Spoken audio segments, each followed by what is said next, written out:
So this collective perception can influence collectivity, and this is all the bad things happening in this world today is because of this kind of collective perception. Sarve Bhadrani Pashantu. It's a prayer that we say in the morning.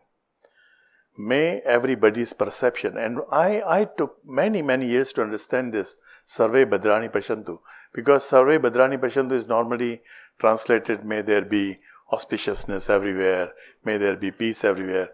But the word Pashantu is from Pashanti, perception. So may everyone have a rightful perception, a perception that is auspicious. We are praying for that. This is an ideal. So we are living in the world, in this place, we are living in the world of ideals. We are talking about one earth, one sky, one humankind. Do people believe in that? Although they may be saying this, people don't. So we are trying to change this perception. And it takes hell a long time, a lot of time.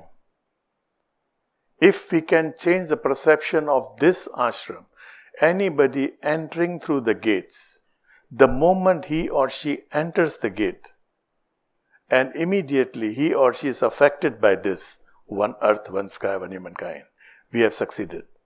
The second one would be, and this is we are succeeding there, not very much, but little bit. The second one, now there is a huge benefit of living in this world at this time.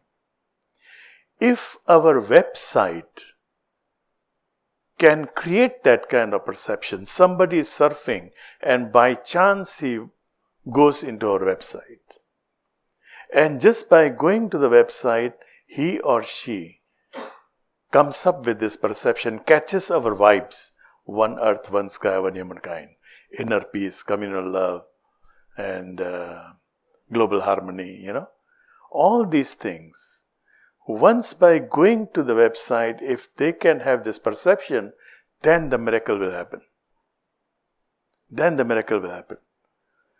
it is going to go very fast. Right now, people are talking about the same thing, but you look at people. I mean, we are not being arrogant, but people are doing it for money. At the end of it, it is about money. It's about making money. My master used to say, I give you what you want, so that you may one day want what I have come to give you. How to draw right kind of people? Our messages on the Twitter, our messages on the Facebook, all this should reflect this ashram. In the olden days, when you go to a Zen monastery and you want to learn meditation, first of all, the master asks you, where did you keep your sandals? Where did you keep your umbrella? We have this habit of just...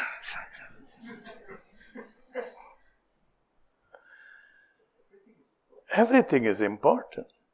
If we want to put this place into order, this world, we start with our sandals, we start with our umbrella, we start with our food habits, start with small things. They look small, but once 300 more monkeys, they start cleaning their sweet potatoes and eating it, the whole tribe of monkeys will do the same thing.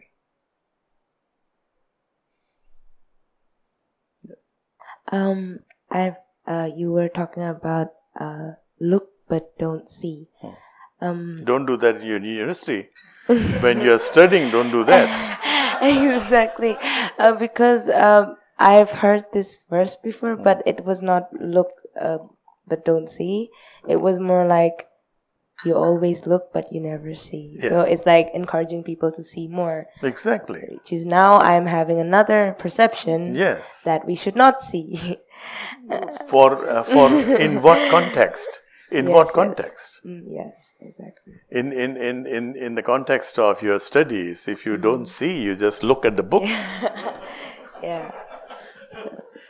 So that's why maybe we should use our head to. You should, of course, you should use all those gray cells to work. You know, when you need which one, which kwan. Sometimes I think my personal perception thinks that it is a positive thing. I mean, it's a good thing to like know so many things, but Oh yes, maybe learn is something else. learning something. Being nosy is something else. Yes. Learning is all right. Now, you know, we want to become nosy. Why are you buying this, blah, blah. You ask questions, sometimes we ask questions which are not even relevant. You go to parties. I mean, I used to go to parties and it's so plastic, you know. Everything is, your sari is so beautiful. Where did you buy it from? You know? Where did she buy it from? Are you going to buy the same sari there? You know, you're not going to buy. Especially in India, my God, you go there, you see the ladies. I thought it was only Indian ladies, but I think in India was the same thing. The ladies, when they walk, they always walk like this to show their rings. Have you noticed that? When you're standing like that, you're standing like this. See my rings.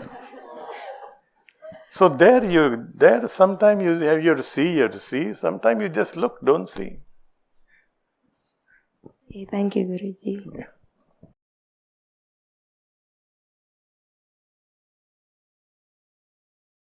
Why would you know?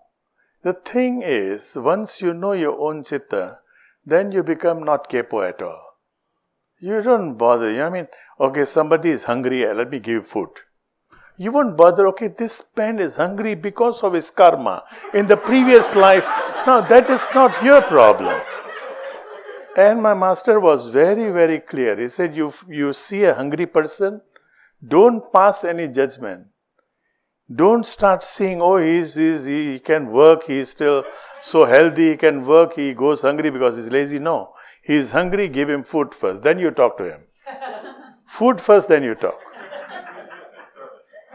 The person is in need of help, you help. Yeah. Or don't try to lecture him. You know? Don't try to lecture him on karma and this and that, you know. This one, to know somebody's mind, somebody's karma, blah, blah, blah, that is, our shaman is there. Yeah, our shaman is there. Once you know, the easiest thing to know is to know your chitta. The easiest thing. Ask me how. Satchit Anand. That's it. That's it. You know Satchit Anand, you know everybody's chitta.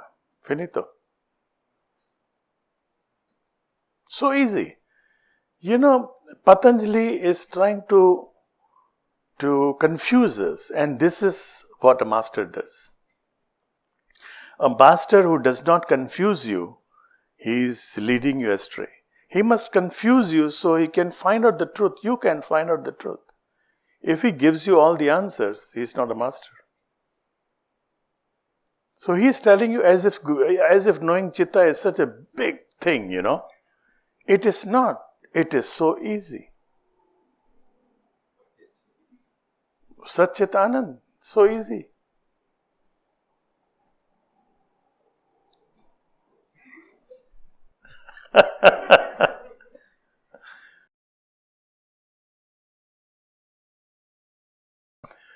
Now, accident, of course, you cannot help sometimes. That has got something to do with karma and all that. Suicidal tendency is, everybody has a suicidal tendency. All of us, without fail, at least 3 times in a lifetime, we have this strong urge to commit suicide. But not everybody commits suicide. There are only a certain number of people that commit suicide. So that is something that you can avoid.